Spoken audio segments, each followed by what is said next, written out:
It's time for the absolutely... I'm on my way! Completely! I'm almost there! Random! Why are there so many stairs?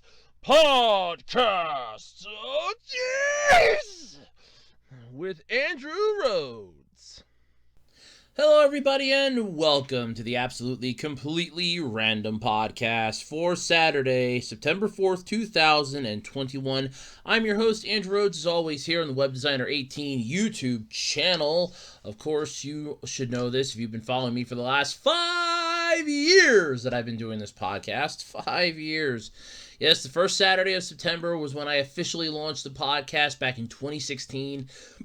And I just celebrated the 5-year anniversary since it was actually September 3rd, but it was the first Saturday, technically, of the month. So, yeah, but on September 3rd, I put out a special anniversary podcast special, which hopefully everybody watched or listened to. You probably didn't, who am I kidding? But either way, welcome everybody to the podcast. As you can tell, the new logo is up. Yes, this is the logo that will be here for this year. I'm celebrating the 5th year all year. And because I'm lazy and I just reused the same one because I've had a hectic week. But either way, what am I talking about this week? Well, believe it or not, everyone's favorite Jeopardy-inspired joke at this point has been fired. Oh, who saw that one coming? Yes, that's right. Mike Richards has been axed. Nintendo has leaked, accidentally, mind you, accidentally my ass. They have leaked the entire roster so far for the Nickelodeon fighting game, their All-Star Brawl. Yeah, this is going to be fun. Japanese Twitter users have ranked the top 20 anime series from 2010 to 2021, and I'm actually quite shocked at this list. I am not going to lie. I am quite shocked at this list. There's someone here that are no-brainers. There's someone here that I'm kind of shocked at their position. And there's someone here that I'm kind of amazed made it onto this list. In fact, maybe there's someone here that I'm amazed aren't higher. So yeah, it's going to be fun. Hey, good old Netflix. They got a Bob Ross documentary out. I don't see this ending well. But yeah, sure. Oh, okay, whatever. Yeah, they have a Bob Ross documentary out called... Unhappy Little Trees, The Dark Legacy of Bob Ross. Yeah, that's gonna be great. Yeah, that's gonna be fun. And believe it or not, if you've ever wanted to have a Power Rangers-esque anime series, well, believe it or not, there are some substitutes, I guess you could say. They're not the officials. There's never going to be an official one. I mean, come on. It's more of a tokusatsu show than it is anything else. But there are some anime equivalents, and there's a list of them. At least 3 of them, anyway. But all this and more this week on the Absolutely Completely Random Podcast. But hey, if you've been here for the last 5 years, you know this song and dance by now, I'm sure. So hum along if you know the words. Just, sing along if you can. If you're looking for oddities, weird stuff, collectibles, what have you, check out my eBay page, ARHOADS-2012 on eBay. I have a wide variety of stuff for sale, trading cards, DVDs, action figure parts, you name it, I probably have it. If not, somebody else might on eBay because it's a worldwide flea market of one person's crappy and another person's possible treasure. You never know what anyone has on eBay. I mean, come on, it's a wide variety of stuff out there, and even you could find something that you might like, and hey, you might find something that I have up that you might want. You never know. I got a wide variety of stuff, at least I'm trying to keep a wide variety of stuff. Gets a little difficult when you have to try to find the time to get the freaking pictures and put up the listing and deal with all that other stuff, especially when you're not having enough time to do your own goddamn shit. But either way, you know the song and dance, I'm sure. So come on, check out my eBay page. That's ARHOADS-2012 on eBay. It's all lowercase.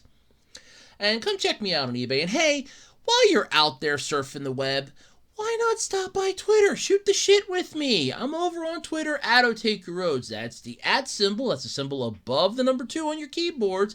Capital OTAKU, capital RHOADS, over on Twitter. And while you're also out there, check out the official Web Designer 18 Facebook page.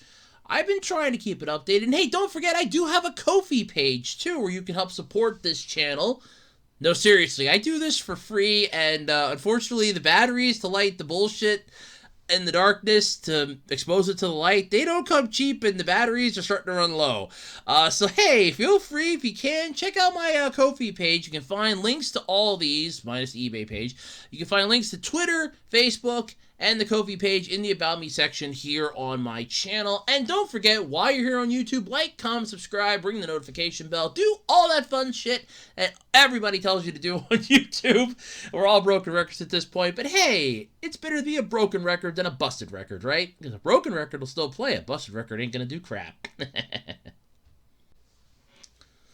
Alright, so this is the part where we usually go, gee, Andrew, how'd your week go? Slightly better than I had originally intended, but that's not saying much. It's really not. So, I was going to have a long and hectic week, but I don't know whether to thank the storm or it was just a really run of bad luck. I don't know which, but I didn't have to work on Wednesday. I was supposed to work Wednesday, Thursday, Friday. I didn't have to work Wednesday, so that was a nice little break. I got the anniversary episode up on Tuesday, thinking, okay, well, I'm not going to have a chance to upload it before Friday. And I got it uploaded on Tuesday, and I was like, okay, this is really good. I'm happy. So yeah, that was the one thing that kind of went well for me this week, but everything else has just been a gigantic nightmare. So there may or may not be a podcast episode next week. I say this for a very, very strenuous reason. See, we have an inventory coming up to work, and I've been drafted to help with prep, and my upcoming week's going to be one gigantic nightmare of a nightmare.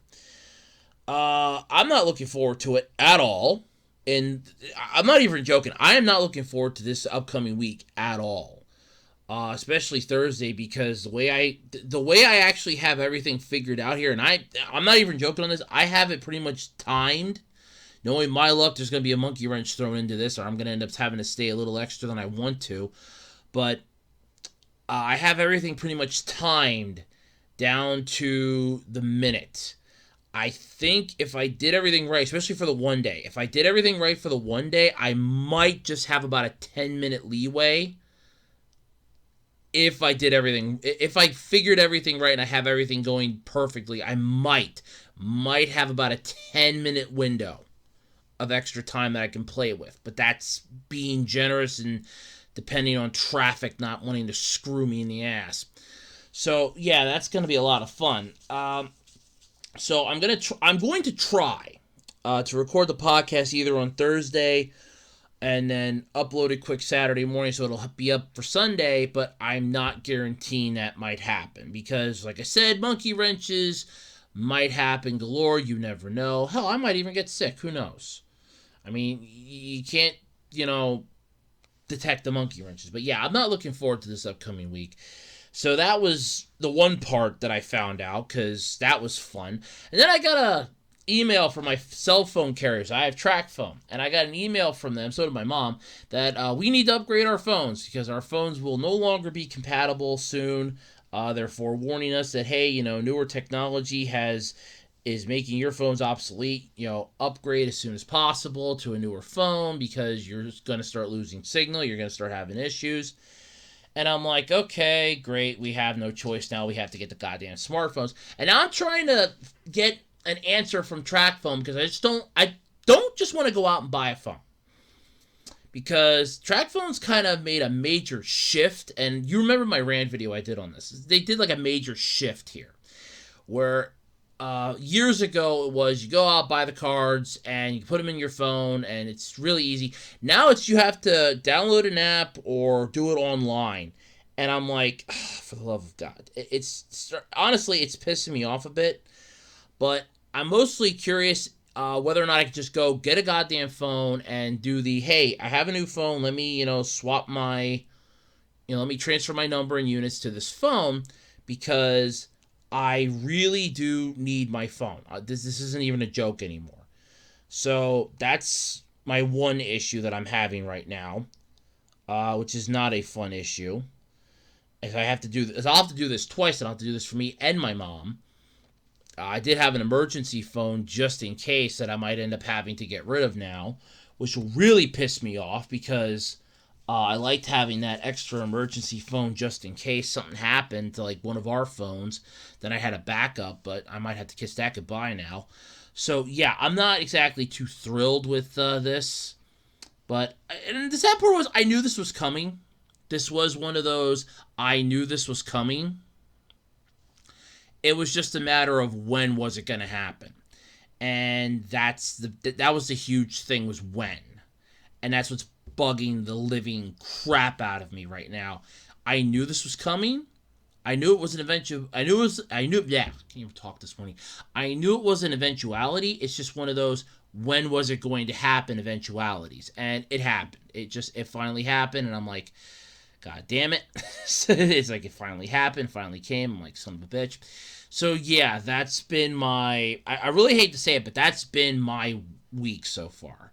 So I'm currently like looking up anything online I can to see if I can just go buy a phone like at Walmart or Target and just like go on the TrackPhone's site or call up their 1-800 number and say, hey, I want to transfer my number and units from phone A, from my basic phone here to the stupid smartphone that you're forcing me to get, because I don't want to, and I really do mean this, I don't want to have to buy a goddamn service plan, but I'm getting the feeling I'm going to have to buy a service plan in order to do this. And that's what's bugging the hell out of me, because then that makes TrackPhone not contract free anymore, and they're still claiming that they're no contracts or anything.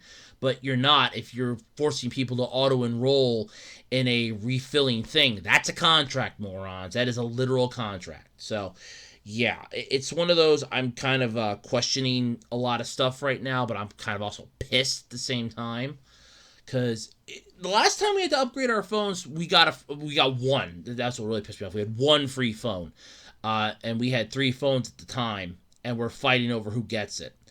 So, for me, I'm more or less pissed off at the fact that now I have to play the song and dance of, will this work versus, oh great, this isn't gonna work. I still waiting to get an answer. TrackPhone's being kind of stingent on how you can get a hold of them. There's no direct line to actually get a hold of them. I actually sent messages to their Twitter and Facebook thing, and it's like you're just waiting and waiting and waiting and waiting and waiting for a goddamn reply, and it pisses me off, and it bugs the ever-loving crap out of me. This is what bugs me with stuff like this, but yeah, so that's been my week so far. Did put up a new rant video. I did a rant on Madden 22 after being inspired by the Angry Joe video. But yeah, it's pretty much been my week. One gigantic nightmare leading into another gigantic nightmare, the likes of which it's only going to get worse, too. I just honestly get the feeling that my upcoming schedule this coming week, that's liable to become a new norm in a way, where I could just get scheduled for weird fucking hours out of the blue. And my store manager can pull this. She's trying to help me. No, you're not helping. More or less, is you're causing me more stress. Especially when I have to be there till X time. And then I have to basically come home, go right to sleep so I can get up to be there again at X time, like less than 11 hours later. So, yeah, I'm really not too happy about that, because I might not be getting anything. Actually, let me rephrase that. I know, because I actually that's what I budgeted into my time. I know I'm not going to be eating on Thursday. I'm not going to be having anything to eat on Thursday at all. Basically, the last thing I'm going to have to eat is going to be like Wednesday night dinner, and that's literally going to have to carry me through Thursday into Friday lunch, because I am not going to get a chance to eat anything on Thursday. Because I have to be at work by 1, and I'm leaving at like 5:30 is when I'm supposed to be done. And until I get home, it's going to be about 6 with traffic.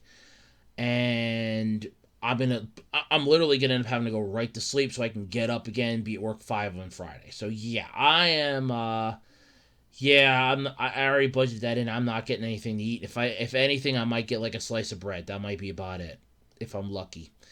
But yeah, this is not going to be a good week. This is going to be a hectic week. I can feel this being a hectic week. So badly can I feel this being a hectic week. But, yep, here comes the stress-induced nightmare. So if I flip out or anything during the week, or you don't hear from me ever again, you know what happened. It was nice knowing all of you. But anyway, let's get into the podcast, shall we? It's going to be a fun week. I'm sure of it. All right, so let's start with everybody's favorite joke now at this point.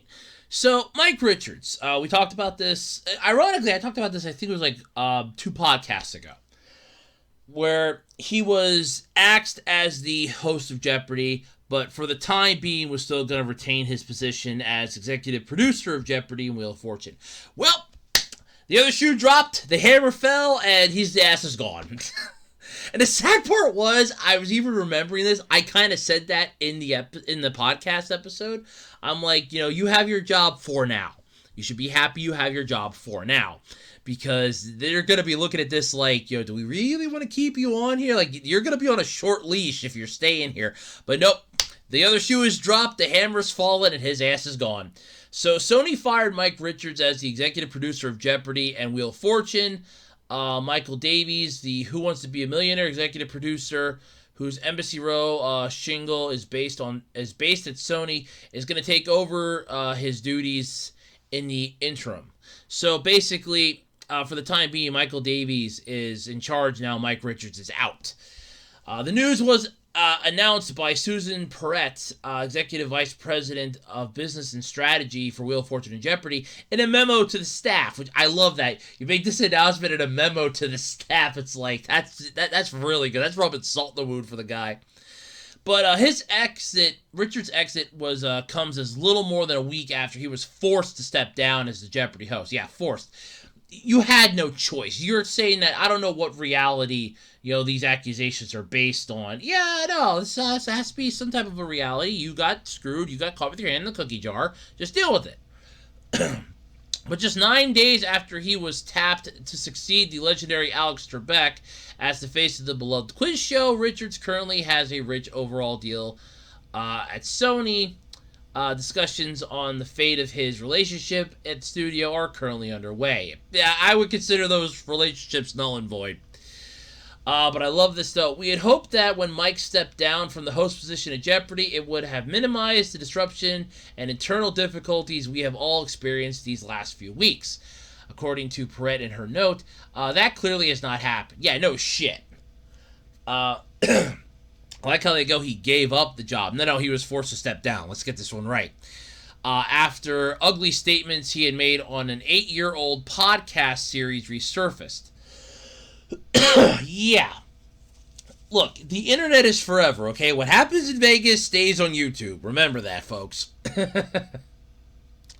And that followed concerns over the host selection process, with whispers that Richards, as executive producer, was able to collaborate the search to replace Trebek in his favor. I was saying that when he was announced as, in final negotiations or in advanced negotiations to get the goddamn job. First thing I'm like, he's executive producer. He's pulling the strings. Come on, people. So, yeah. It also comes, though, as following the unearthing of discrimination lawsuits that multiple models working on The Price is Right made when he was there, filed back in 2010 and 2011. After he gave up the host chair, though, Sony voiced support for him. Yeah, that was a bad idea. That was a bad idea. Remaining in his role as executive producer. Mike has been with us for the last 2 years and has led the Jeopardy team through the most challenging time the show has ever experienced. It is our hope that as EP, he will continue to do so with professionalism and respect. Yeah. But morale was said to be low on both shows, even before the recent hosting debacle, and clearly the events of the past few weeks had made things untenable, basically, on the set of both shows, but particularly on Jeopardy. According to one insider, Wheel of Fortune staffers had felt completely in the dark in the recent weeks as to what the hell was going on and who was running the ship. I would basically look at that and go, look, the Jeopardy side is pissed off at something. We here at Wheel of Fortune, we have no idea what the hell's going on over there. We're afraid to go in through the door and find out. It's one of those, we're afraid to go in and find out. But the 5 episodes, though, that Richard shot in his first and only days as the Jeopardy permanent host were scheduled to start off the new season on September 13th. As of now, though, plans to air the episodes, even though he is no longer EP or host. I don't know. They're going to air them so far, I guess. So, yeah, they're going to be airing them. That's just kind of idiotic because you're going to air them. That's going to drum up more bad PR for your thing, but you can't really reshoot those. But at the same, I would just make those lost episodes or something, be done with it. But yeah, so that can't be good. Richards took over though as executive producer on both Wheel and Jeopardy in 2020 after the longtime exit of executive producer Harry Friedman, who announced in August 2019 that he would be stepping down when his contract expired. He had run Wheel of Fortune since 1995 and Jeopardy since 1997. The succession plan came into view in 2019 when Richard stepped down from his executive role on both The Price is Right and Let's Make a Deal. Good move, by the way. And signed a multi-year deal with Sony Pictures Television, which I guarantee you they are now really skimming over with a fine-tooth comb to see if there's any way they can break this legally. I guarantee you they're skimming this thing with a fine-tooth comb. Yeah. So besides being a producer, Richards has hosted several other shows, as well as other things over the years, including Beauty and the Geek, Divided, and The Pyramid. So yeah, I love how people were like, look, he has a long reputation behind him. He has a long, career behind him. He's got, he's got the resume to back it up. But the thing is that you screw up. And first off, he was already marred, even before the allegations and that came out.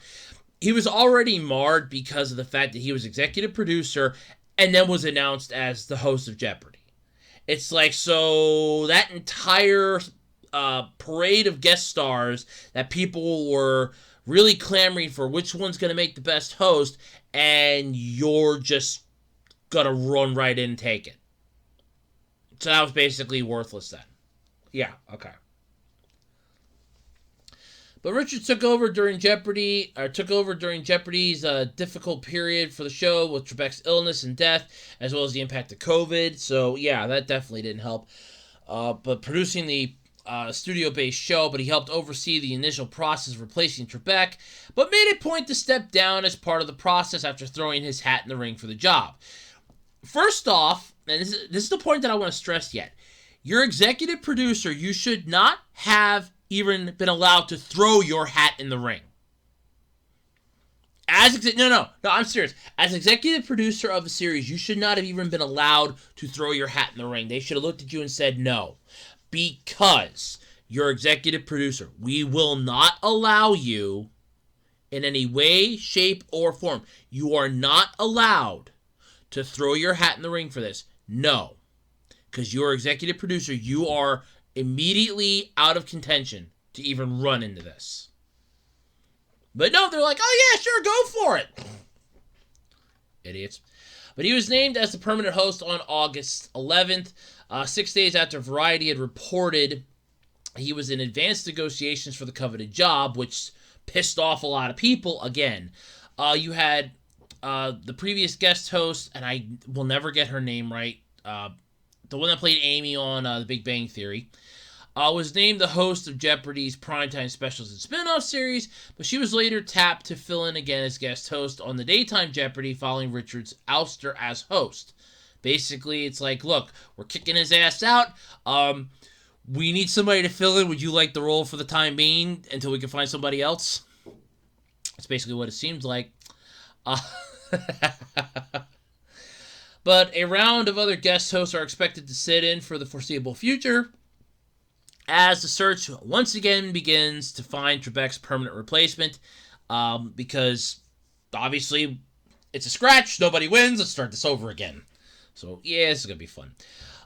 It's not believed that Davies, though, is in line to permanently take over, though, as EP of Jeopardy and Wheel of Fortune, as he has his own thriving business and is based in New York, where he produces a wide variety of unscripted series like Millionaire and talk shows as Watch What Happens Live. Embassy Row is also ramping up its stable of podcasts. Additionally, Davies is a soccer pundit through the Men in Blazers television show, podcast, and digital brand, which he co-hosts and runs with Roger Bennett. So following was sent though Tuesday morning. So this would have been when this thing came out, which was when. Blah, blah, blah. All right, so this came out on 31st. So this was sent out to all the staff, okay, from Perret. This is the part that I love. So here, listen to this. So I'm writing to let you know that Mike will no longer be serving as EP of Wheel and Jeopardy, effective immediately. We had hoped that when Mike stepped down from the host position at Jeopardy, it would have minimized the disruption and internal difficulties we have all experienced these last few weeks. That clearly has not happened. Michael Davies from Embassy Row has agreed to help with production on an interim basis until further notice. Michael and I will work together with all of you in the weeks ahead to ensure that production remains on schedule and we do not miss a beat as we head into the new season. I know this has been a challenging time for the entire team, and I want to thank you all for your cooperation and professionalism over these last few weeks. As Ravi mentioned last week, I will be more involved in the day-to-day on our shows moving forward, and I am looking forward to working closely with all of you. Please don't hesitate to reach out if you need anything. Sincerely, Suzanne, that was the internal memo. So reactions, though, online. This is the best part. I wish it would pull up, but it won't. So apparently, former Jeopardy champion James Holzhauer. This is I laughed so hard at this. It wasn't funny. Basically took the opportunity to put the not so subtle post up on his Twitter, and it's basically an animated GIF of the Munchkins from The Wizard of Oz singing "Ding Dong, the Witch is Dead." I love that joke. It's like they literally up and just put that out there. It's like, yeah, this is my feelings. Ding Dong, the Witch is Dead for The Wizard of Oz, and it's the Munchkins singing it, and it's an animated GIF, and it's like, yep, that's perfect. That sums it up perfectly. I just wish it would pull up, but it won't, and it kind of saddens me. But, yeah, the reaction, though, online was not good. I mean, the guy screwed the pooch here. He knew it. Like I said, when he was the executive producer, he should have automatically been ineligible to even jump into the ring for this. But it's like, no, throw your hat in the ring. We don't care. Oh, you're gonna care in about 35 seconds, whether you like it or not. You're gonna care in about 35 seconds. Trust me. Oh, no, we don't care. Oh, yeah, okay, now we care. Yeah, you care now because there's an issue. There's a massive issue. The fans are pissed. What does that tell you? Yeah, they're pissed. But either way, though, this is entertaining. I'm not gonna lie. So, follow us next time for the continuing saga of what the hell's happening on Jeopardy. This is what the hell happened to Jeopardy. I sort of love this. I mean, it's fun to have something to talk about, but I mean, this is horrible. I mean, we got to start the whole search over again. But hey, now you've weeded out the bad, the bad weed. Now let's, see if we can find somebody interesting now for the show that won't cause controversy. All right, so I know I reported on this one too a while back, at least a couple podcasts ago, but Nickelodeon has its own fighting game coming out. Nickelodeon All-Star Brawl. This is going to be the massive holy shit moment here for Nickelodeon. They're finally going to be contending with the big leagues with Super Smash Bros. On video game form. But their All-Star Brawl is due out later this year, and while we still don't know the platform's full roster, okay, so we don't have the full roster yet, more of the friendly cartoon faces that are going to be joining this thing. And this is all courtesy of a leak that was put out on Nintendo's Switch's eShop. Showed Avatar, Aang, Korra, as well as some other classic weirdos like Ren and Stimpy. That's being generous. That's being generous. Previously silhouetted in shadows, though, the new box art shared on Twitter and GameSplain shows all of the currently announced characters plus the above for Aang from Avatar, The Last Airbender, Korra from its spin-off The Legend of Korra were previously rumored On the silhouette outlines, no doubt you can see that, but you also have the contours of Cat Dog and Ren and Stimpy. Oh boy. So here we go. So this brings so far the roster up to 20 fighters, and here's what we got so far. So we have Oblina from All Real Monsters, Cat Dog, obviously from Cat Dog, Danny Phantom, Helga Pataki from Hey Arnold, so I'm guessing Arnold, the main character, is going to be in this. Or I'm assuming he probably will be maybe an unlockable character, so that's at least 21, because why have Helga Pataki from Hey Arnold and not have the goddamn character from the show that the show's named after? Why not have him? We have Zim from Invader Zim, Lincoln and Lucy Loud from the Loud House. Which why Lucy, of all people? That's why Lucy? That's what yeah. I'm not gonna lie, that one kind of throws me for a little bit there. Reptar from Rugrats, which is ironically that's not a bad choice. And of course, you got the 3 characters from SpongeBob. You have SpongeBob, Patrick, and Sandy Cheeks, because, of course, they're Nickelodeon's cash cow. They're not going to leave them out of this.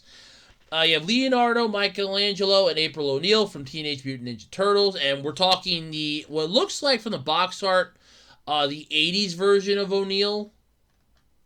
Like the yellow jumpsuit and everything. So, yeah, that's definitely, oh, yeah. Ren, Stimpy, and Powder Toast Man from the Ren and Stimpy show. Oh, goody. Yeah, I'm not too thrilled on that. And then we also have... this is the part that I find the most hilarious. So we have Aang and Korra from the Avatar series. So basically, Aang from Avatar The Last Airbender and Korra from The Legend of Korra. Now, I find this funny in a way because Nickelodeon has tried their damnedest at this point to distance themselves from these shows. And Avatar and Korra were their 2 biggest hits because they tried, they did. I shit you not, they did. Because you had the whole Korra's last season went online only. It wasn't even allowed to air on TV. It wasn't airing on TV. Online, that's the only way you could watch it. So that definitely didn't suit well. You had the whole Netflix thing when they got that live action series that the creators were like, look, we're walking away from this. And first of all, that was a good choice. Because honestly, that was going to be a train wreck and a half. But yeah. So this is just like a whole massive screwed up thing on here. But I do like the fact that we're getting some really old school Nickelodeon characters. I mean, you got Zim in here, but I mean, I would say that's surprising. But let's face it, Zim being in this is not that surprising because you had the whole Enter the Florpus that came out a few years ago on Netflix. That definitely did the resurgence of Zim in a way. I'm amazed that Rocco isn't on here, but then again, that movie wasn't well received. It was welcomed, but it wasn't well received. A lot of people were pissed off about it. So, yeah, that definitely doesn't help matters. Of course, the Hey Arnold Jungle movie failed miserably. That's why they had to shift the other ones over to Netflix, because it failed miserably. Well, to be honest, they never really I didn't even know it came out. I knew it was coming. I didn't even know it premiered. So that should tell you something. You didn't market it enough. Reptar from Rugrats is a no-brainer because the new Rugrats series, their CGI animated forms, has actually been doing quite well. And I was actually shocked at how good that looks, so that makes sense. And of course, you got the 3 characters from the Cash Cow, SpongeBob, Patrick Star, and Sandy Cheeks from SpongeBob SquarePants, because, oh, hell no, we're not going to get rid of them. No, that's our Cash Cow. We don't have them in here, then nobody's going to buy the game. Yeah. You also get Nigel Thornberry from the Wild Thornberries, which is kind of interesting. We get him in this, and I know that he was one of the characters shown in some of the screenshots, so we already knew that. That's kind of interesting that we're getting him. Oblina from All Real Monsters, and for those of you that don't remember who she is literally the stick, the black and white stick. That was Oblina. Yeah, there you go. Remember that. Danny Phantom, that's a no-brainer, because I think I know Nickelodeon probably still has some of the rights to it. I know Butch Hartman has the rest of them, because the fans have been begging for, a continuation of Danny Phantom, or at least a resurgence, a revival, a reboot, something. But But after Hartman's whole, hey, his Oaxis channel and all that other crap he's been spewing the last few years, the fans were like, hey, can we have a revival of Danny Phantom? And then you have some of those same fans going, but without Butch Hartman at the wheel? Because I'm one of them. I would love to see a Danny Phantom reboot, but without Butch Hartman at the wheel. Let's not have him sit in this. I don't want him touching this one. But yes, you have that. Of course, the Loud family from the Loud House, at least Lincoln and Lucy. Lincoln's understandable, but Lucy's the one that throws me for a little bit there. Yeah, it's a little weird why we're picking Lucy Loud for this. That kind of worries me why we're picking her. But then again, it does make sense. I mean, she's the goth one, so maybe she'll use like some dark powers or something that might be her little, her little gift or something. But yeah, you never know. But I don't know. Of course, you gotta have the Turtles because they still have the rights to those. So Leonardo, Michelangelo, and you get April O'Neil. I'm a little pissed we don't get all 4 of the Turtles in this, at least to have like the variety. But maybe the other ones might be like assist characters or something. Maybe they'll have something like that. Of course, Aang and Korra, like I said, I'm actually kind of shocked since Nickelodeon's been trying to distance themselves from this. At least they've been trying their damnedest to. They're not succeeding at it because fans will always remember it because it was one of their best rated shows. I don't know why they want to distance themselves from this, though. But, I mean, Korra, I could kind of understand because they weren't happy with the direction it was going. But at that same point, Kiss Off, it wasn't that bad of a show. But yeah, some of these characters though aren't bad. But I would like to see Hey Arnold in this too, because you got Helga Pataki in this. It'd be nice to have Arnold in this too. But I guess that's asking too much. Rocco would be nice to have in this. Maybe a couple of the babies. Of course, that could possibly be detrimental in a way, so we may not be able to have any of the Rugrats themselves. I mean, I said I could see Reptar being this because Reptar is a giant dinosaur. But you probably can't have, like, the babies getting their ass whooped by Cat Dog. I could hear the parents groups out there complaining that that's child abuse. Yeah, I could see that definitely not ending well. So we're probably not going to get any of the other, maybe any of the other characters from Rugrats. That's my guess. Maybe Angelica, but even that would be kind of pushing it a little bit. As far as like the Wild Thornberrys go, I'd like to see like maybe Eliza or something in this. Donnie, no, well, okay, probably not. You already got 3 of the SpongeBob characters. Please don't add any more. Maybe a couple more from the Loud House would be nice. There's like a whole slew of shows that Nickelodeon could pick from yet. That they might still... Keep in mind, they also have to pick ones that they probably still have the licenses to, or that they can still pull the characters from. So, like Ren and Stimpy, they could probably easily either A, pay for the licensing if they don't have it, or B, they still have some pull or leeway with it. I don't know. Rugrats is obviously easy because Paramount is owned by Nickelodeon. So basically anything under, I'm assuming this would go under like anything under the Paramount umbrella that they own, they could probably get the licensing for. So there is that. But there's like a few other characters I'd like to see though. Again, like I said, at least maybe a couple more of the Odd Real Monsters. Really bring that show back into the limelight. Cat Dog, you at least have Cat Dog. How about some characters from Cat Scratch? That was a good show. I don't know, something. Add a few more characters in this, I think. But hopefully we'll get the full roster soon. But for now, we at least have 20 of the fighters that are confirmed. But while developing, though, Lido City has said that All-Star Brawl will have its own identity as a fighting game, but it's also drawing the inspiration from Smash Brothers. No shit. Smash Brothers on the 64 launched in 1999. With a modest cast of 12 crossover characters. The roster ballooned, though, ever since. Yeah, what's it up to now? Like 100 characters now you can unlock in that thing? Isn't Sonic in that? Like, cross-platform now? And they go cross-platform at this point? I don't know. But hopefully All-Star Brawl is going to take a few pages out of Nintendo's playbook with this, and will possibly or hopefully introduce unlockable characters as well as additional ones through DLC, which I really hate. After all, we still need to get Kenan Thompson and Amanda Bynes in there somehow. Maybe they can just be assist trophies. Oh, yeah, I can see Kenan in this. That'd be kind of funny, but Amanda Bynes, no.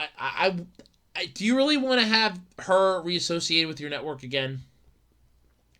Because, I mean, let's remember this correctly here. The Amanda Show was not one of your brightest moments. How about getting some of the Action League now, the Kablam kids? Let's get Henry and June from Kablam in here. Yeah, I hate to say this, but unfortunately, Amanda Bynes, her show, The Amanda Show, that was not one of the brightest moments in Nickelodeon's. That was not one of your brightest moments, honestly. But this I could definitely say is not bad, though. But if you want to study up on your Nickelodeon Cinematic Universe lore, and you don't mind adding the lackluster television streaming platform, you can do Paramount Plus. How about some Jimmy Neutron? We get some of him in there. Fairly Oddparents. I mean, you're already pulling Danny Phantom from the Hartman Library. You guys obviously have the rights to Fairly Oddparents. Just please don't bring in Chloe or Sparky. Chloe was the final nail in that show's coffin. She was the final nail in that coffin. And every single one of those you can figure out why that was made. Proof was have like a younger sibling for an older sibling. That's how that one was figured out to kind of like draw the attention. That one was easy to figure out. Sparky was, responsibility with having a pet. That was understandable because goldfish, not really that. You feed them once or twice a day, that's it. It's really not that difficult. You clean the bowl out too, but yeah. And as far as Chloe was concerned, I figured out Chloe's entire deal, why she was brought into the show, is for parents that are like divorced, and you have to, they have to share custody of the parents. And it's like, yeah, that one was easy to figure out. And that was where I think the straw broke with the kids. And that was where the straw broke with the viewers, the fans, and everything. Especially for me. Because when I saw that Chloe was there and I saw why she was introduced and how, I'm like, yeah, screw this crap. You've basically gone too far this time. But, yeah, I'd love to see, like I said, definitely some more Odd Real Monsters. Maybe some Jimmy Neutron, Fairly Odd Parents. Maybe get some Rocco in this. Some more characters from Hey Arnold would be nice. You guys, how about My Life as a Teenage Robot? You probably still have rights for that show. How about that one? I have to go through like the entire thing. I mean, you guys have Power Rangers. Can we have like some of the Power Rangers in this? But you got the fucking Turtles in here. No Power Rangers? Oh wait, no, that's right. That's right. You don't have those anymore. That's Hasbro. That's Hasbro that has them. Oh, they still air on Netflix. Yeah, okay, never mind. Never mind. That ship has sailed. Yep, Nickelodeon screwed that ship has sailed. I would say Digimon, but you don't have the rights to that either. What the hell does Nickelodeon have the rights to anymore? That's actually a good show. Hold on. List of shows on Nickelodeon. Okay. What the hell do they have anymore? Yeah, please no iCarly. Please, none of that. What the hell? Yeah, listen. All right, list of programs. That's what I want to see. Even the original series, though, too, would probably help. Let's see here. Wow. Okay, so original programming animated that they have right now. So you got the Rugrats 2021, Middlemost Post. Never heard of it. Oh, that's a new one. The Patrick Star Show. No. Cam Coral. No. Are you kidding me? Okay, never mind. It got Casa Grandes. You can pull up a couple characters from those. You get the Loud House, SpongeBob, their freaking yellow milk cow. Let's see here. We got the Barbarian and the Troll. How about getting some of them?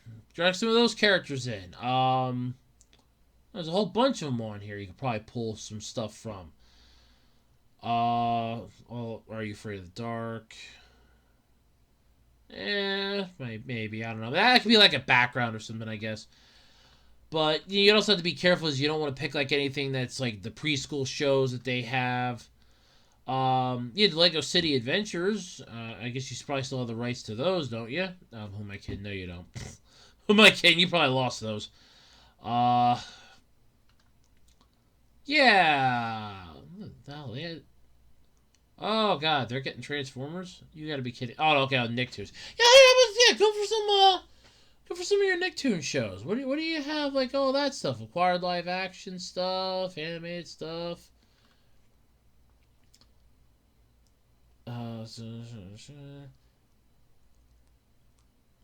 Okay, well, I know they don't have the rights to Doug anymore because Disney has that. And Disney had that according to the note here in 1996, so I know they don't have Doug anymore. Yeah, but, Rocco, like I said, Kablam. Oh, the Angry Beavers! Oh, come on! You can't get the Angry Beavers in this, bitch? Rocket Power. Oh, come on. Chalk Zone. Come on. Rudy. Come on, he'd be OP in 30 seconds. He'd be perfect. My Life's a Teenage Robot, Cat Scratch, the X's. Oh, yeah, come on. That'd be perfect. You already got Cat Dog. I said the Angry Beavers, Kablam. Let's get Arnold in this from Hey Arnold. Well, I guess you still have Attacking the Power of Juju rights, I guess. Maybe not. Penguins. Oh, come on. Wait, do you still have that yet? Okay, so they have half of the show's copyright for the Penguins. So I guess you just have to pay DreamWorks a little bit of money, see if they'd be willing to, piss up a little bit of cash here. Maybe. I don't know. It'd be nice. You got Fanboy and Chum Chum. Of course, that's hated by a lot of people. I guess you don't have The Legend of Pan. Okay, well, okay, here, you can get Po from from Kung Fu Panda. That's not that difficult. Get him, maybe. Robot and Monster. Monsters vs. Aliens. Don't you? Oh, no, you still have half the show's copyright. Okay, well, some of these you just have to, make deals, I guess, with, the other half of the people. Like, hey, we want to use some of the characters. Here's some of the, give you some of the royalties and make them, some paid DLC down the road. So hopefully we'll see that. But yeah, maybe.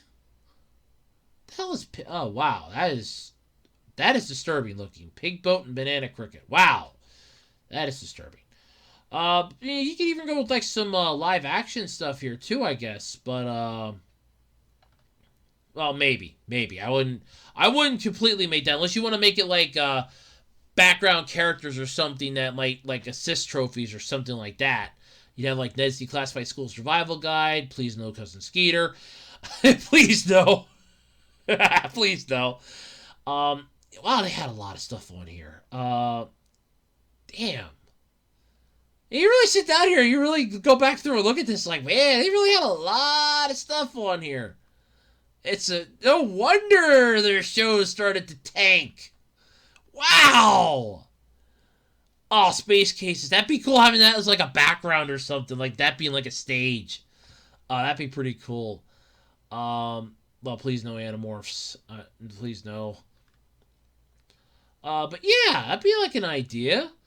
Maybe some... Oh, there you go. You can have some of your stages be some of your old game show stages too. Double Dare.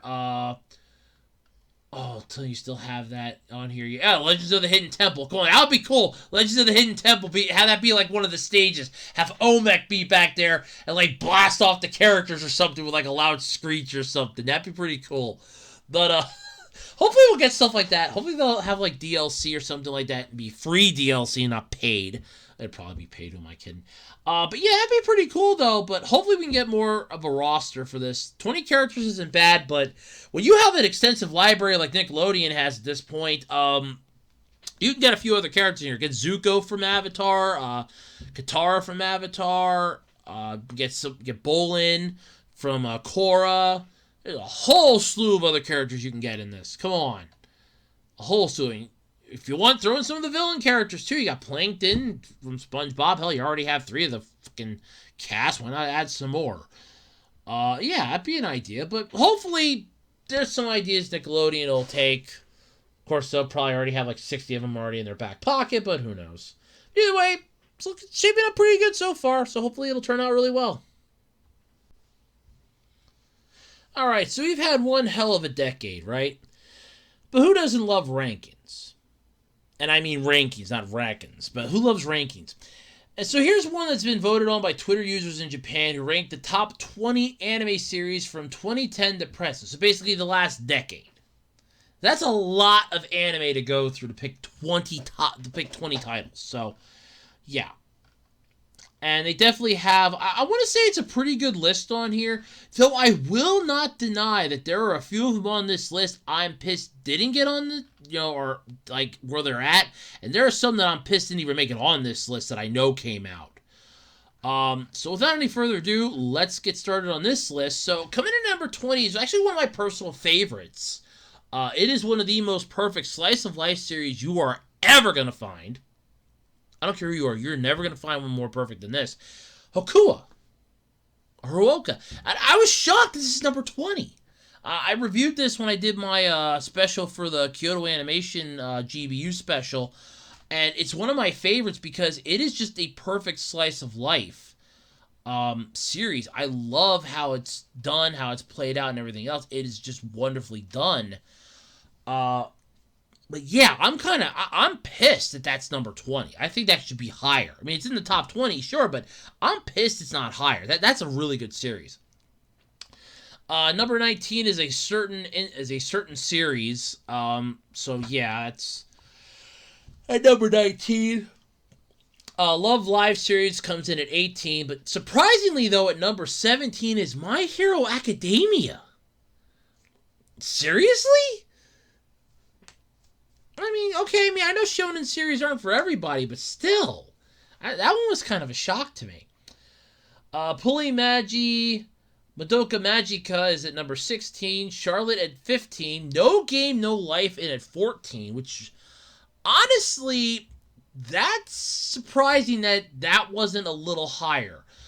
Considering that it just ends.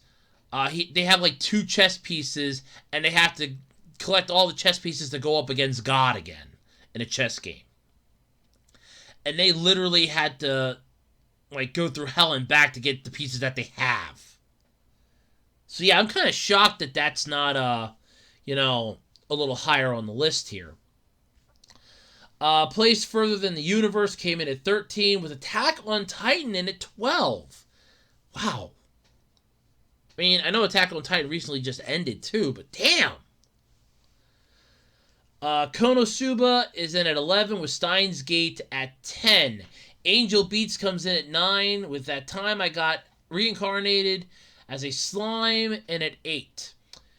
The Quintessential Quintuplets is in at 7 with Fate series and at 6. 5 is Rascal Does Not Dream of Bunny Girl Senpai. Again, I want to quote Dan Iverson, or was that the guy's name? Yeah, I think so. No, Todd Habercorn. That was the guy. Yeah, Todd Habercorn. I had the wrong person there for a second. I want to quote Todd Habercorn when I ask this. Where do you people come up with these names? God. Rascal Does Not Dream of Bunny Girl Senpai.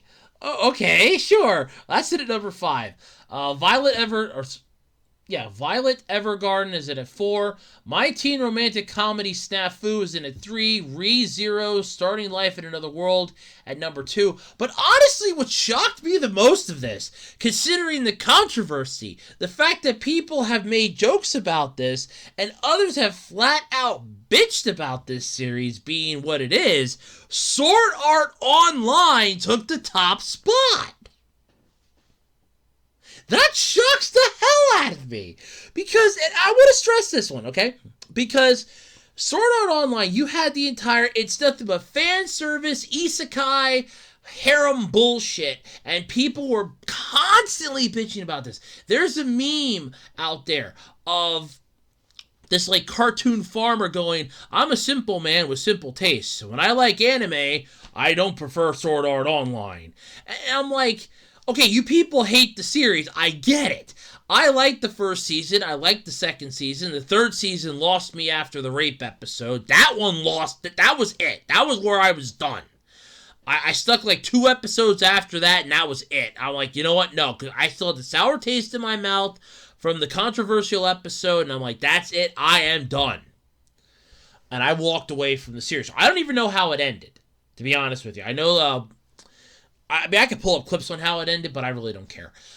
It lost me. I was already lost. To be honest, I was hanging on by a thread to begin with how it was going for the third season. I mean, you had the hour-long first episode introducing, this world that we had to buy into where times accelerated a hell of a lot differently.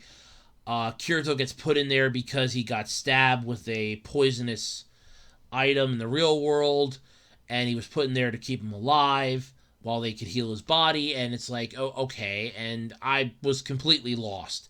I'm not gonna lie, I tried my damnedest to buy into it, but you lost me on a lot of it, and by the time we got to the controversial episode, the line just snapped, and the last little bits of it just flopped away like 2 episodes later. I'm like, you know what? That's it, I'm done.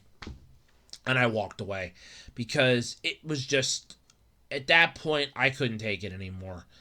I was done, because it didn't do it for me anymore. But I was shocked that made number 1 on this list. That honest to God shocked me. I mean, the second season was heartbreaking. You had Yuki's death at the end of it. The whole everybody in Aincrad showed up. Every single person that played the game came there to give her a warrior's send-off. As she lay dying, they all gathered around as she faded into nothing. It was so hard. I cried. I will not lie, I cried. And that is very rare for me to do when it comes to an anime series. And I cried. I will not lie. I cried. That made me cry. But, yeah. This is definitely what I'd like to call, that is a massive shock there. But what also shocks me is that we don't have other series on this list. Now, granted, okay, we have Hokuo, which kind of bugs me that's number 20. I honestly think that should be a little higher on the list. Then again, that's my own personal preference. That should be a little higher up on the list. You would have, like, what happened to Excel World? World Trigger. Oh god. Well, Ozaki-chan should technically qualify. That came out within this time frame. Ozaki-chan wants to hang out. Where the hell is that on here? Umaru-chan. There's a couple good series there. What the hell? Nope, those aren't on here. So many others. Robotic Notes. That's missing from this. There's a few of them, especially a lot of series that I like are missing off of this, so that kind of bugs me. Of course, Attack on Titan, sure, okay, that's I can understand that, but where its position on this list, I can't understand, but I can understand that one. There's just so many series that I think kind of got shafted on this list, but in the long run, the list isn't bad. I mean, I wish Haku would be at least like 5 or 6 spots higher. No Game, No Life could be a little higher itself. Like I said, Robotics Notes is missing from this. That was a good show. Uzaki-chan Wants to Hang Out. Umaru-chan. So many that came out that I feel like they shafted them now. So many good series. Like I said, World Trigger. That's missing. The Devil's a Part-Timer. Come on, that was... Why isn't that on here? See, this is what happens when you have a series that only had 1 season for the longest time, and you finally announce a 2nd season for it. Like 8 years after the damn thing comes out. And it's like, oh yeah, we're probably going to give you a 2nd season. But yeah, there's a lot that I think are missing from this list. But then again, like I said, it's my own personal preference that there's a few of them that are missing on here. I haven't seen every single one of these either. SAO I have, Hokua, No Game, No Life, Attack on Titan I saw at least the 1st season of. Steins Gate I know about, but I've seen Robotics Notes, so I kind of like that one better. My Hero Academia, of course, that's a no-brainer. But yeah, there's a few of them on here that there are some on here that I don't think should have made this list, and then there are some that I'm kind of shocked aren't higher on this list. So, yeah. Either way, though, I do think it's a good list, but still, though, I mean, there's a couple of them on here that should have been on here. Come on. Okay, so who out there doesn't remember Bob Ross? The man that inspired painting like Domino's inspired pizza delivery. 30 minutes or less. Yes, he's the man that adopted the motto of, there's nothing you can't do in half an hour. Granted, he painted 3 pictures before you saw the one he painted on the show. But still, that's an understatement. Yes.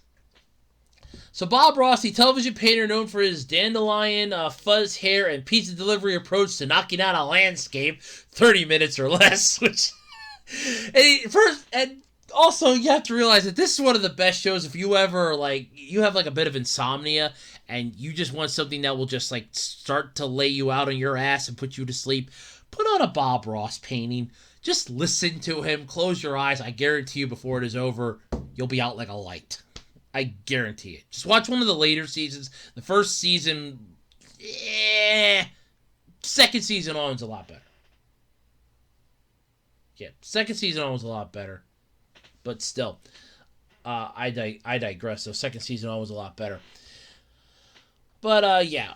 He is still beloved 26 years after his death for the soothing way he dabbed what he calls happy little trees and clouds onto his canvases. I still love... there's a conspiracy theory, and I still get a kick out of this conspiracy theory. Every time somebody says Bob Ross to me, it instantly comes to my mind is this conspiracy theory that came out years ago. Somebody's like, he was a mass murderer, and all of the paintings are clues as to where he hid the body. It's like... I get a freaking joke out of that. Every time I start laughing, I'm like, yeah. Because it makes me think of that Boondocks episode when Riley had to go for the appointed art class that was done by the Bob Ross-like character that was teaching him how to, paint and everything else. It's like, yeah. After he got caught tagging everything in the neighborhood. But, yes. Unfortunately, though, there is something bad. A new Netflix documentary about him with an ominous title and an even more disturbing trailer has aroused alarm among the Ross faithfuls, the Rossites, if you will, that will expose some horrific behaviors that forever ruin those fond memories. But, here's the thing. While Bob Ross' happy accidents, betrayal, and greed does reveal some ordinary human flaws of the joy of painting star, Ross himself emerges largely intact as the gentle, kind-hearted soul his admirers already know.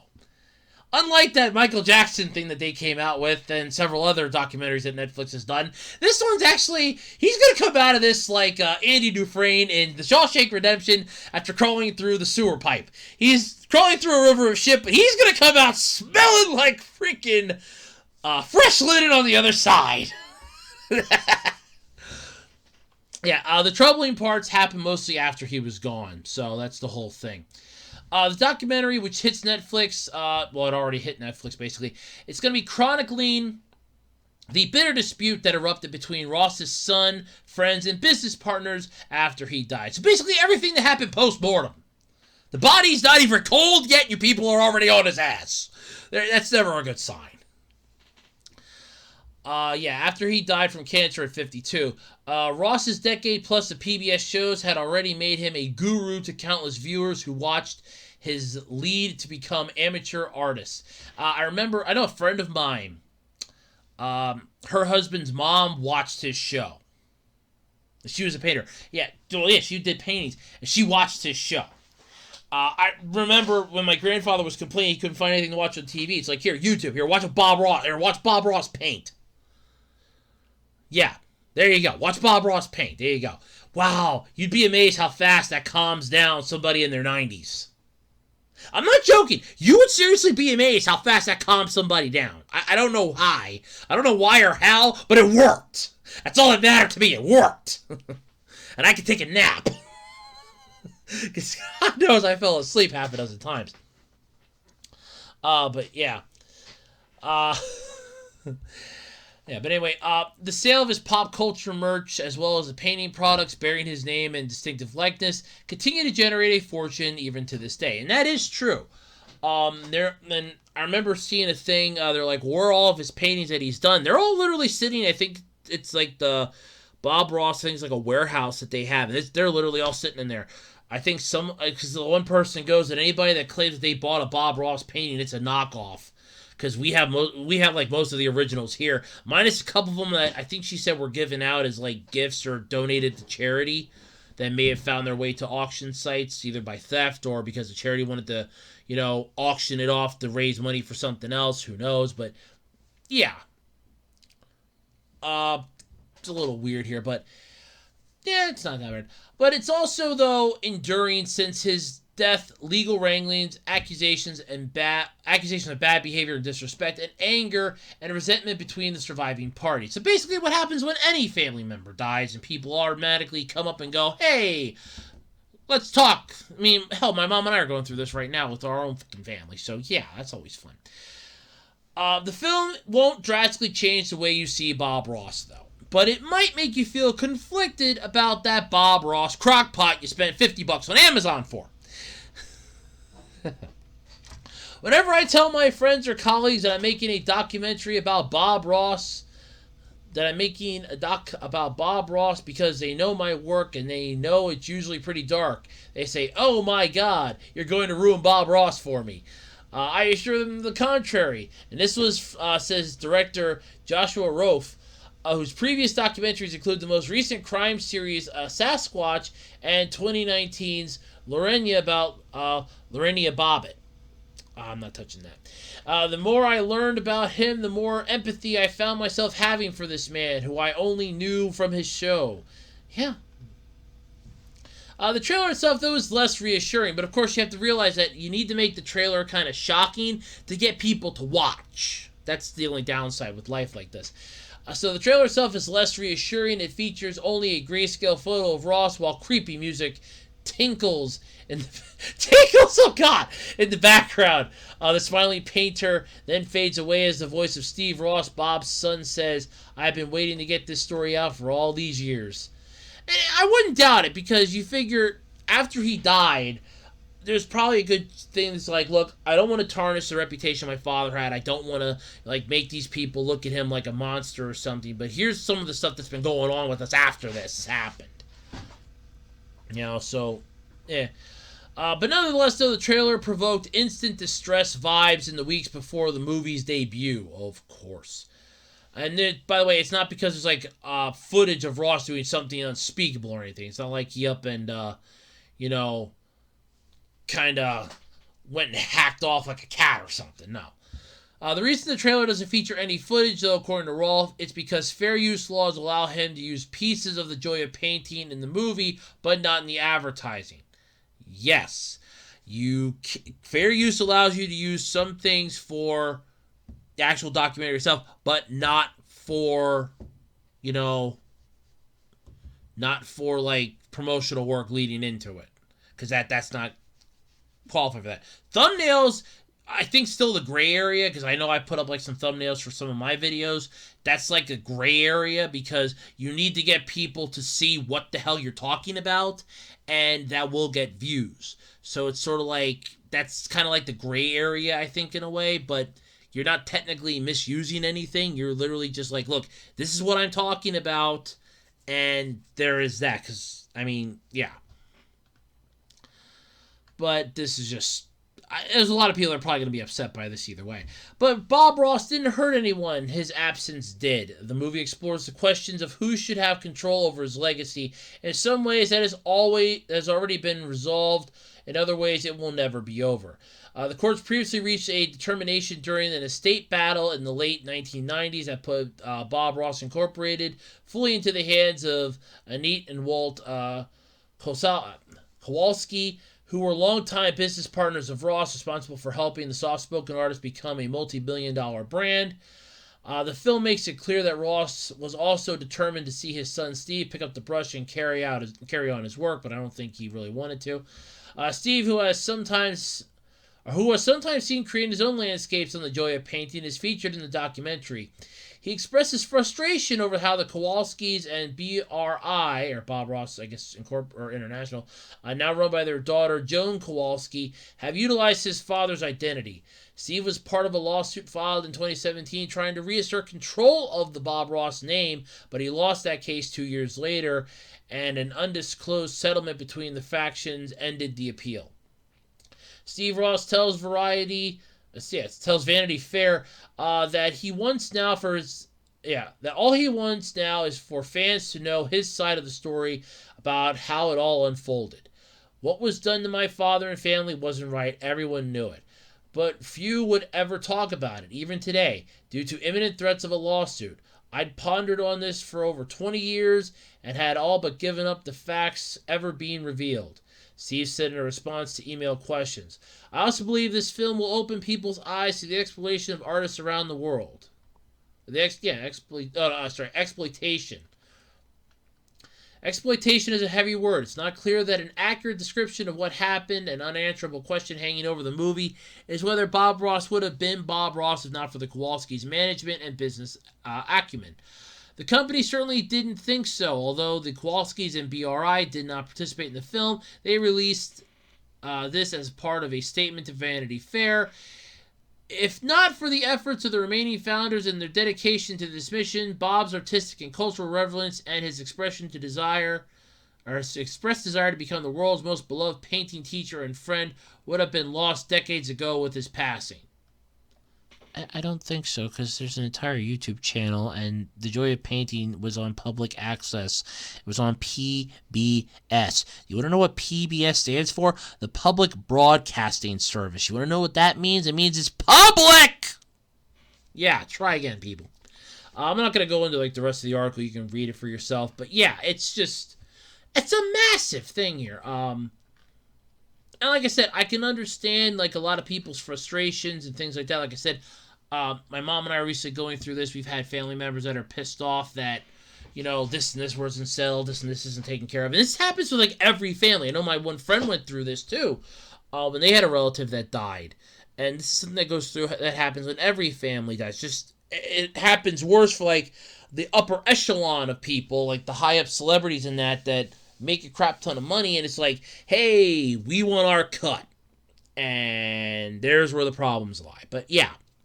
So if you want to check it out, it's on Netflix. Andrew, are you going to check it out? Hell no, because I don't do Netflix.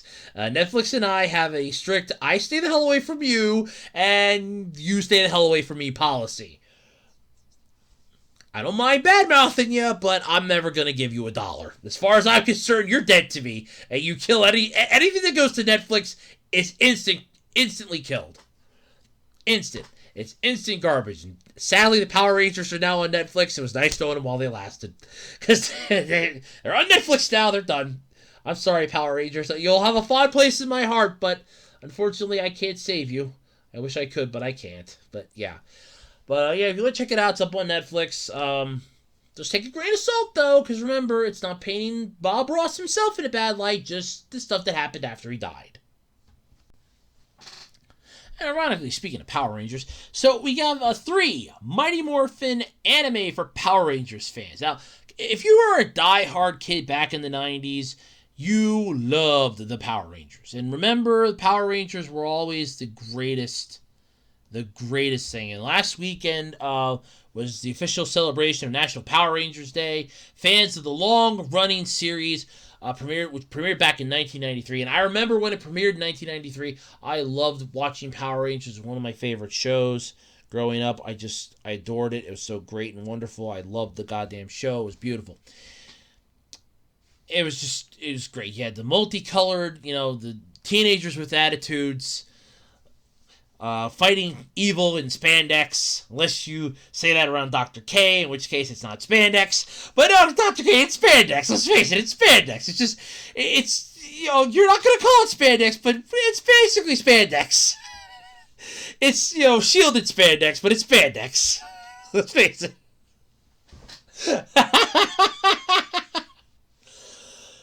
Let's face it, it's spandex. Oh. But it's a show that colored a lot of childhoods, and you had the parents groups that are like, hey, children's television is too violent. And keep in mind, because I just recently watched the whole SWAT Cats thing, because how SWAT Cats was basically screwed from the start. Which, again, thank you, Ted Turner. They were bought. Turner bought the rights to SWAT Cats secretly. They bought. It's like, yeah, we're gonna get this. They rolled it out in secret because in 1993, the parents group that demanded that violence in TV shows not be used to sell toys to kids and promote violence to kids, their 3-year probation was up. And the probation, from what I saw in the episode, and this was Toy Galaxy, I put this up, by the way, was either you change your stuff within the next 3 years yourselves. After that, we step in and force you to. And SWAT Cats premiered in 1993, right as that leeway was done. And then you have Power Rangers, which definitely did not sit well with parents. They're like, it's violent. My children are watching violence. Your children are watching teenagers and superheroes defend the world and save them, but okay, yeah, it's violent. My children are impersonating this. Your children impersonate Sesame Street too, because look at the parents that complained about Cookie Monster's eating habits. Now he has to eat vegetables. He's Cookie Monster, but he has to eat fruits and vegetables. That would be like having a character named Big Bird, but you make it a mouse. Yeah. You strip away its identity. But yeah, so, yeah, Power Rangers. It covered a lot of childhoods. It has been running now for, what's it, like 30 years, at least at this point, I think? I think it's like 30 years. No, almost 30 years. I know they just had like the 25th one. Yeah, 1993, so yeah, it has been 30 years yet. Not yet, close, but not yet. But still, though, either way. But if you're itching, though, for a bit of, more stuff, and you don't know what the Super Sentai is, or Tokusatsu, and you haven't found like Gridman, or Kamen Rider, or the Sentai series, or Ultraman, or any of that stuff, and you like anime, well, this category might have the way to scratch that itch you just can't reach. Yeah. So, there's a couple anime series out there that are apparently equivalent, or Power Rangers-esque in a way, that can help you out. So, and there might be something you might want to add to this list too. A couple of these I actually didn't know, and of course the one I did know. But we have one on here called Samurai Flamenico, or Flamenico, I guess. I don't know how to pronounce it. We all played at being Power Rangers when we were kids. Yes, hence what the parents were already complaining about. Getting to be one with the teenagers with attitude would have been a dream come true. Hence why a lot of fans were not fans of Blake Foster, because they saw themselves getting jilted from the role. It's like, this kid gets to be a fucking Power Ranger. And I think there was like a sense of jealousy as to why they didn't like him. When Turbo came out, I was already like a diehard Power Ranger fan. I just didn't like Turbo. Yeah, it was a fun series, but yeah, In Space was better, and Zeo was better. Turbo was kind of like that middle ground, like, hey, ow, what was this? Yeah, we kind of just fell off our high horse. We'll get back up in a minute. Yeah. But yeah, this is pretty cool, though. But, Miyoshi Hazama, the star of Samurai Flameco, I guess it's Flamenco, goes in on his make-believe. He's got a suit, he's got a name, and he's going to go out into the city and fight actual crime. Yes, this is what you call a bad thing. I know there was like a superhero that was on the news that saved some woman who got purse snapped, and she actually went and beat him with her purse. And then called the cops on him. And he chased the guy down like 2 blocks, brought the lady back her purse, and she just started whacking him with her purse, and then she calls the cops on his ass. I remember seeing that. That was horrifying. The story, though, goes as follows, through several different phrases, hitting both a lot of tokusatsu topics along the way. But Miyoshi is a vigilante, but here's the magic, yeah. But then there are magical girls, and there's a whole team.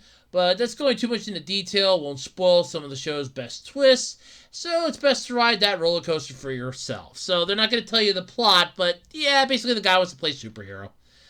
Yay! The next one on this list is Astro Fighter Sunred. I never heard of this one either. When they're not fighting the forces of evil, the Power Rangers are drinking soda and bowling. Well, technically they're drinking smoothies and fruit juices at the juice bar, but we won't slice hairs here. They're teenagers. We won't slice hairs. At least that's what I remember. Admittedly, it's been a while since I watched it. Yeah, I don't remember them bowling, though. I remember them working out at the juice bar, the youth center. I remember them drinking smoothies, doing homework. I remember the shit ton of charity organizations that Angel Grove always did, and Linkara pointed out half a dozen times in his reviews. It's like, every time it's like there's charity organizations. There's another charity drive today. Charity drive, charity drive, charity drive. Does anybody in this city actually work? Angel Grove! Freeloaders are welcome! I think people actually go out of Angel Grove to work. I think that's why they go to Stone Canyon.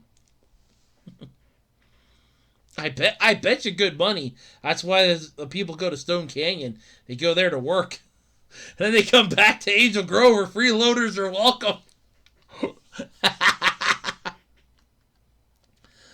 I don't remember the bowling though.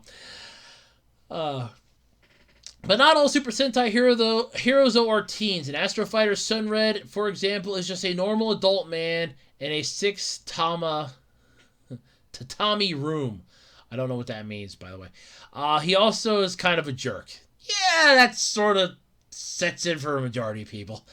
On the other hand, though, Floor Time, the evil group he's out to defeat, seems pretty chill. They're doing their best between battles, living mundane lives in Kowalski City, as well as they wait for the next fight with their nemesis.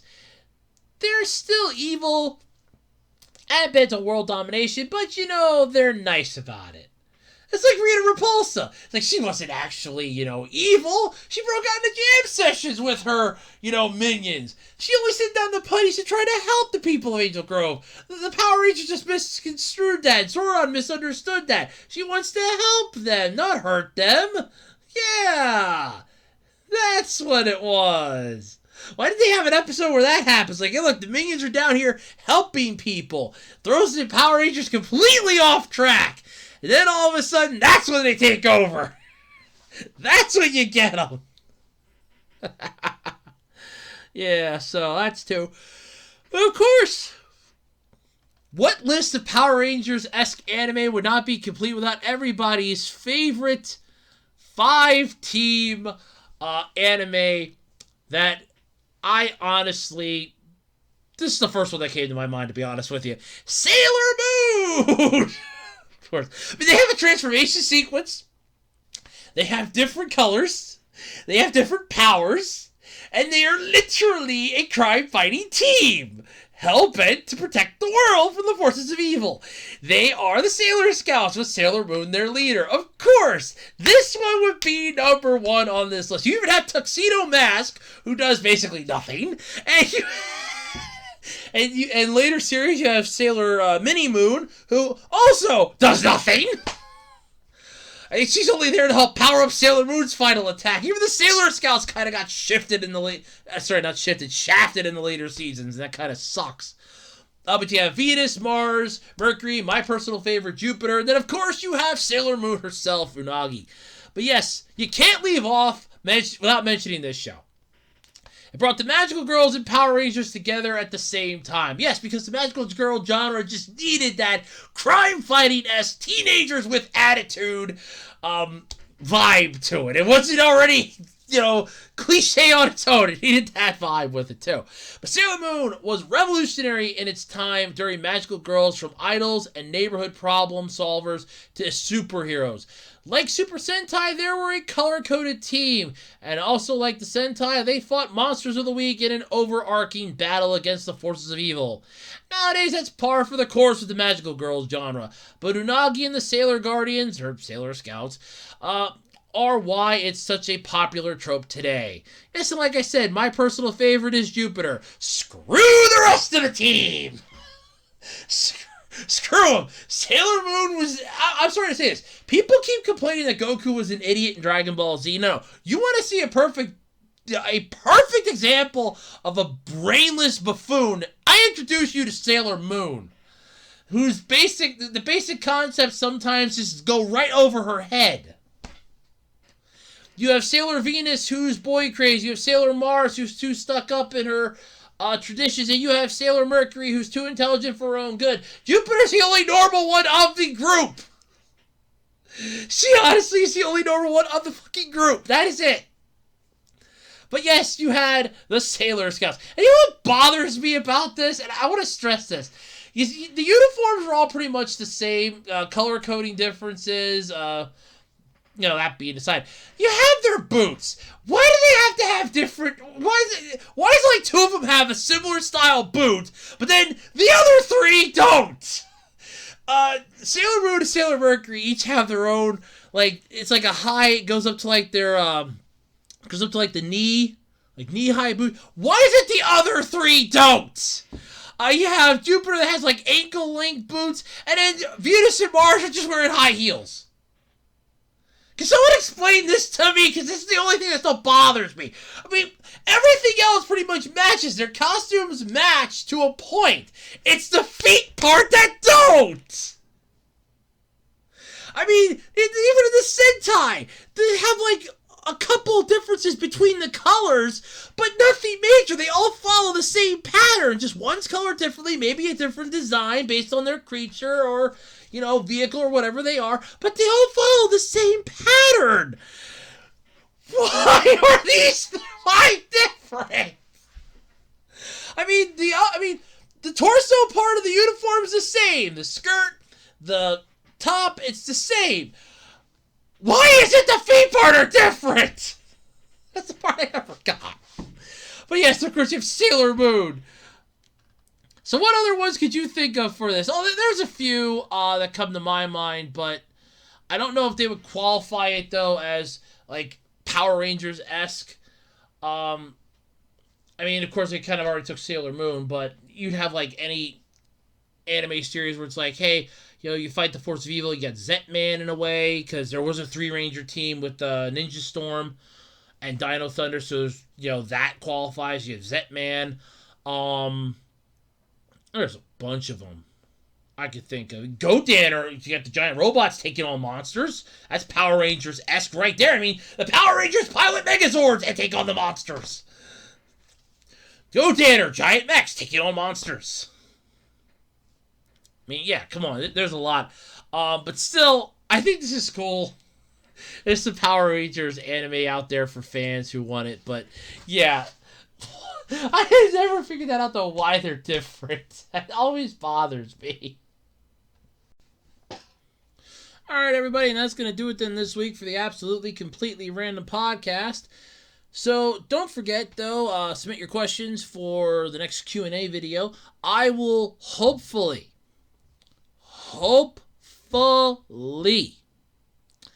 have the podcast up for you next week. If not, hey, I've done this once a week for 5 years. I don't think missing one's going to kill me. It's gonna hurt me emotionally and mentally, though. But I'm going to try to get this up for next week. I promise. I will try. Hopefully I will succeed. Wish me luck. But until then, folks, I'm Andrew Rhodes. This has been the Absolutely Completely Random Podcast here on the Web Designer 18 YouTube channel. And until next time, I will catch you all later. Stay safe, stay healthy, take care of yourselves, and I will see you later. Bye!